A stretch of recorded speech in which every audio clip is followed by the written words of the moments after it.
প্রিয় viewers, Intel এবার তাদের নেক্সট জেনারেশন সিপিইউ লাইনআপের সাথে যেটা করতে চলেছে এটা হয়তোবা আপনাকে আপনি যদি খুব অ্যাফোর্ডেবল প্রাইসে অনেক বেশি কোরের সিপিইউ পেতে চান তো সেক্ষেত্রে এই ভিডিওটি শেষ পর্যন্ত আপনাকে দেখতে হবে। আর আপনাকে স্বাগতম আর একটা টেক নিউজে। তো চলুন প্রথম নিউজ শুরু করা যাক।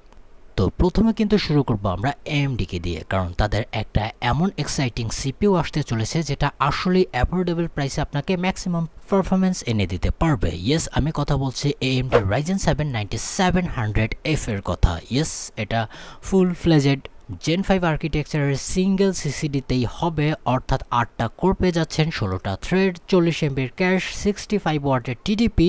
আর এর সবচেয়ে ইন্টারেস্টিং ব্যাপার থাকবে প্রাইস, অর্থাৎ আমরা $250 মধ্যেই একটা সুন্দর 8 কোরের নতুন জেনারেশনের সিপিইউ দেখতে পারবো, যেখানে শুধুমাত্র আইজিপি লাগানো থাকবে না।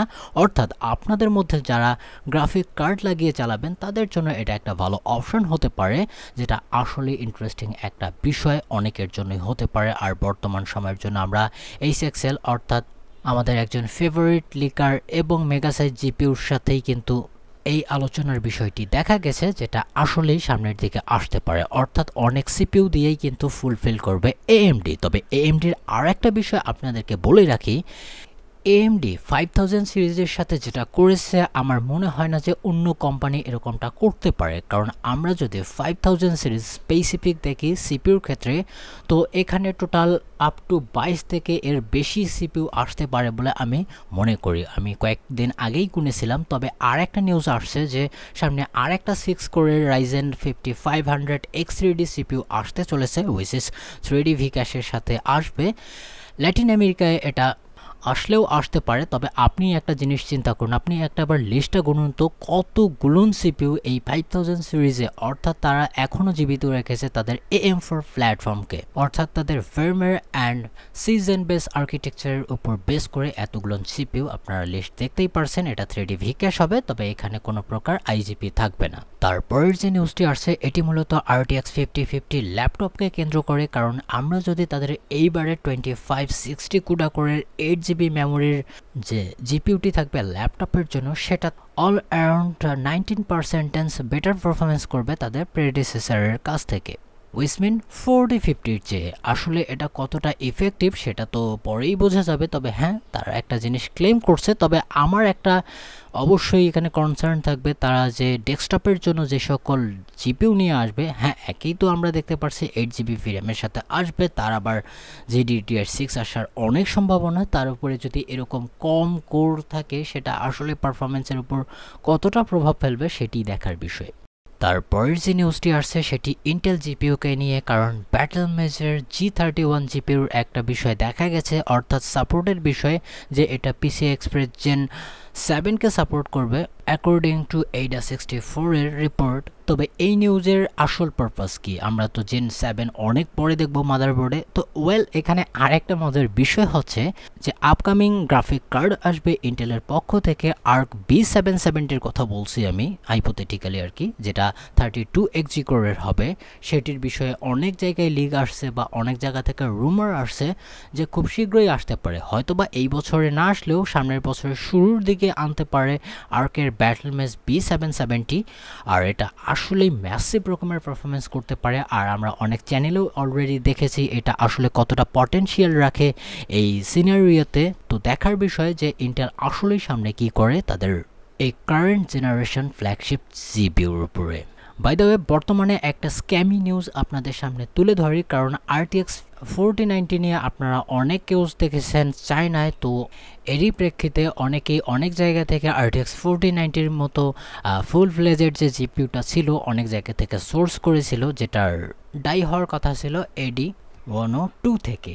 তবে চায়নার একটা রিপেয়ার শপ থেকে জানা গেছে এইগুলো GA102 ডাই ব্যবহার করছিল, হুইচ ইজ RTX 30 সিরিজের ফ্ল্যাগশিপ জিপিইউ, অর্থাৎ RTX 3090 আপনারা বলতে পারেন। আর এটা চায়নার এক রিপেয়ার শপে দেখা গেছে, যেখানে অনেক জায়গায় দেখা যাচ্ছে প্রথমত তো ডাইটাই চেঞ্জ দেখা যাচ্ছে, আর ভিরাম ফেকভাবে বসানো হয়েছিল, যেটাকে আবার ডিবাঙ্কও করা হয়েছিল যে আসলেই রিয়েল এবং ফেকের মধ্যে পার্সেন্টেজটা বা পার্থক্যটা কি, এটা আপনারা ক্লিয়ারলি দেখতে পারছেন। হয়তোবা আর্টিকেলের লিঙ্ক আপনাদেরকে ডেসক্রিপশন বক্সে দিয়ে দিব, যেখান থেকে আপনারা এই স্ক্যামটা সম্পর্কে আর একটু জেনে নিতে পারেন। তবে টেনশন নেই, বাংলাদেশে এটা হওয়ার সম্ভাবনা অনেকটাই কম। তারপরে যদি নিউজের কথা বলি, এটা আরও অনেকটা ইন্টারেস্টিং, কারণ আমরা এখন শিফট করব ইন্টেলের next generation Nova Lake S desktop সিপিইউর উপরে।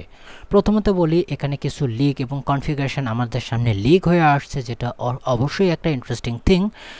DDR5 এর 8000 সিরিজকে ডিরেক্টলি সাপোর্ট করবে নেটিভলি, আর কি কোনো আপনাকে এই দিক ওই দিক করতে হবে না। আমি যদি PCI এক্সপ্রেসের কথা বলি তো 36 থাকছে ফুললি ফ্লেজেড Gen 5 লেন, যেটা এক্সট্রা ড্রাইভ অ্যাড করতে অনেক হেল্প করবে উইথ হাই স্পিডের সাথে। বাই দ্য ওয়ে ক্লিয়ারলি বলি, এটা PCI এক্সপ্রেস 5 লেনে 24টা থাকবে, আমার একটু ভুল হয়েছিল, কারেকশন করে নিই। আর চিপসেট দিয়ে থাকবে এখানে 8টা লেন, আর DMI থাকবে 4টি, টোটাল হবে 36টি।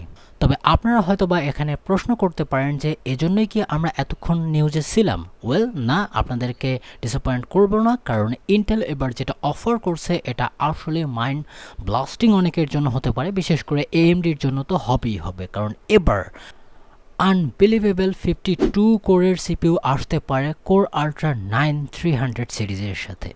না, আপনি ভুল শুনেননি, 52 কোরের সাথে আসতে পারে এবারের CPU। শুধু যে এখানে আপনাকে কোরাই 9 আপনাকে ভালো কিছু অফার করবে এরকমটা না, এখানে যদি আপনি কোরাই 3 পর্যন্ত পারচেস করার চিন্তা করেন তো কোনোভাবেই আপনাকে ডিসঅ্যাপয়েন্ট করবে না। কারণ আমরা যদি কোর আল্ট্রা 9 385K এর দিকে দেখি তো এটা টোটাল 52টা কোরের সাথে আসবে। হাইপার থ্রেডিং অবশ্যই থাকবে না, আপনাকে 52টা থ্রেড ধরে নিতে পারেন, এটাও অনেকটা বেশি। তো এখানে 16টা থাকবে পি কোর, 32টা থাকবে ই কোর, আর লো পাওয়ার কোর থাকবে 4টা, যেটার কাজ আপনারা বুঝতেই পারছেন, স্ট্যান্ড বাই মোডে রাখা। 150 ওয়াটের TDP। কোর আল্ট্রা 7 এর দিকে যদি তাকাই বা এর অথবা সবগুলোর কমপ্লেক্স অফ সিরিজের কথা বলি তো সেক্ষেত্রে আপনারা core ultra 7 365K total up to 42 course দেখতে পারেন, যার 14টা থাকবে পি কোর, 24টা থাকবে ই কোর, আর লো পাওয়ার কোর থাকবে 4টি। এটারও 150 ওয়াট TDP। ক্লক সম্পর্কে এখনও জানা যায়নি। কোরাই 5 আরও ইন্টারেস্টিং হতে চলেছে, কারণ 345K এর কথা বলি, এটা 28টা কোর আপনাকে অফার করছে, যার মধ্যে আবার 8টা পি কোর থাকবে, 16টা ই কোর থাকবে, আর লো পাওয়ার কোর থাকবে 4টি। 125 ওয়াটের TDP। কোর আল্ট্রা 5 335 এর নন-কের কথা বলি তো এটাও আপনাকে ভালো কিছু অফার করতে পারে। 24টা কোর, অর্থাৎ 8টা পি কোর, 12টা ই কোর, আর 4টা থাকবে লো পাওয়ার কোর। 125 ওয়াটের TDP। কোর আল্ট্রা 5 325এও আপনাকে ভালো কিছুই অফার করছে, 18টা কোর থাকবে, যার মধ্যে 6, 8 এবং 4 এর কম্বিনেশন দেখতেই পারেন। ইভেন আপনি যদি কোর আল্ট্রা 3 ইউজার হয়ে থাকেন বা হবেন সামনের দিকে, তো সেক্ষেত্রেও আপনাকে কোনোভাবেই ডিসঅ্যাপয়েন্ট করবে না। ওপরেরটা থাকবে, অর্থাৎ এটার মডেল এখনও জানা যায়নি। 16টা কোর থাকবে এবার কোরাই 3-তে, 4টা পি কোর, 8টা ই কোর, আর বাকি 4টা হচ্ছে লো পাওয়ার কোর। আর একটা একবারই নিচের দিকে হবে, অর্থাৎ যেটা আমরা ফর এক্সাম্পল আমরা যদি কোরাই 3 12100 এরকম যদি সিপিউর দিকে দেখি তো এই ক্যাটাগরিতে পড়বে এটা। আর এটা 12টা কোর অফার করবে, 4টা পি কোর, 4টা ই কোর, আর 4টা থাকবে লো পাওয়ার কোর। দুইটাই থাকবে 65 ওয়াটের TDPর সাথে। আর এবার এগুলো একসাথে আসার বিশেষ একটা সম্ভাবনা আছে বিকজ অফ AMD, কারণ তারা সব মার্কেটেই গ্র্যাজুয়ালি তাদের ফুটপ্রিন্ট বাড়াচ্ছে। তো ইন্টেল কিভাবে পিছিয়ে থাকতে পারে? আর তারা যে একবার বড়সড় নোট ব্যবহার করবে তা কিন্তু না, তাদের নিজস্ব ফ্যাবে অর্থাৎ 18A তারা নোট ব্যবহার করতে পারে তাদের নিজস্ব, যেটা আবার 2 ন্যানোমিটারের কাছাকাছি বলছি কি একটু কমই বলতে হবে।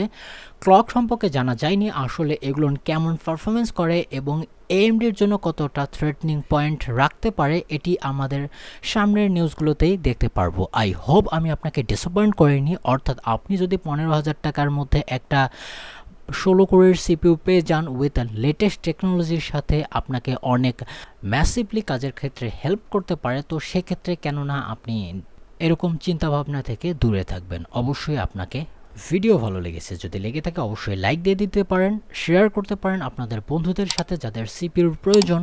অ্যান্ড অবশ্যই সাবস্ক্রাইব করে যাবেন, কারণ আমি চিন্তা করছি যে আপনাদেরকে কোয়ালিটি কন্টেন্ট দেয়ার। দেখি সামনে ভালো কি করতে পারি। অবশ্যই ভালো থাকবেন, সুস্থ থাকবেন। Bye bye.